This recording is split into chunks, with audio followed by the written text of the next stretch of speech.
ఇక్కడ నేను చూపించేదేంటో మీలో ఎంతమందికి తెలుసు?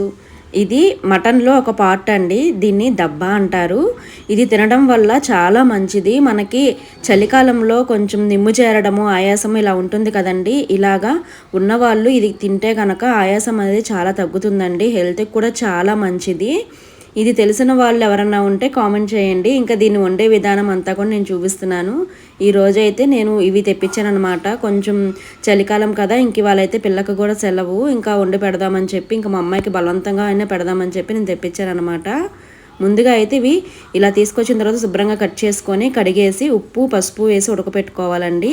తర్వాత దీనిలోకి మసాలా యాజ్ యూజువల్ మనం మటన్లో ఎలా వేస్తామో అలాగే ఉల్లిపాయ, పచ్చిమిరపకాయ, ధనియా, చెక్క, లవంగ, వెల్లుల్లి, గసాలు అన్నీ వేసి మొత్తం కలిపి పేస్ట్ చేస్తామండి. అల్లంతో సహా మొత్తం మిక్సీలో ఇలాగా మెత్తటి పేస్ట్ చేసుకొని ఒక 2 టమాటాలు కట్ చేసి పెట్టేసుకొని ఇలాగా కొంచెం విడిగా కూడా ముక్కలు కోసుకోవాలండి ఉల్లిపాయలు. నేనైతే ఇలా కోస్తాను, కొంచెం గ్రేవీ బాగుంటుందని, అచ్చం పేస్ట్లా కాకుండా.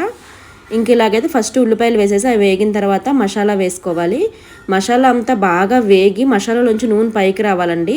అప్పుడు మనం దాంట్లో టమాటాలు వేసుకోవాలి. ఇంకా ఒక పక్కన ఇవి కూడా ఉడకపెడుతున్నాను. వీటిల్లో కొంచెం అంటే కొంచెం వాటర్ వేసానండి. వాటర్ వేసి ఉప్పు పసుపు వేసి ఉడకపెట్టుకుంటే ఇలాగ వస్తాయి. తర్వాత దీంట్లో ఉన్న వాటర్ అంతా కూడా మనం వంచేసేసుకొని మొత్తం మొక్కకు అసలు నీళ్ళు లేకుండా ఉంచుకోవాలండి. తర్వాత మసాలా అంతా వేగిపోయిన తర్వాత దాంట్లో వేసేసుకొని కొంచెం సేపు కలిపేసుకొని ఉప్పు పసుపు వేసి ఒక 2 నిమిషాలు మగ్గబెట్టుకోవాలండి. మగ్గబెట్టుకున్న తర్వాత కారం వేసేసుకొని దగ్గరగా చేసేసుకోవచ్చు. మీకు కావాలి అంటే వాటర్ పోసుకోవచ్చు, లేదు అంటే ఇలాగా చూపిస్తున్నాను కదా, అలా ముక్కగా కూడా తినచ్చు, చాలా బాగుంటుంది. నేనైతే కొంచెం గ్రేవీ కావాలి మాకు అని చెప్పేసి నేను గ్రేవీలా చేస్తున్నాను అనమాట, షేర్వాలాగా. చూసారా, వాటర్ పోయగానే ముక్కలన్నీ పైకి వచ్చేస్తాయి, వాటర్ అంతా కింద నుండి మసాలా అంతా ఉడుకుతుంది అనమాట. ఇది వండిన తర్వాత కూడా వేడివేడిగానే తినచ్చు, ఆరిన తర్వాత తింటే ఇంకా టేస్ట్ చాలా బాగుంటుంది.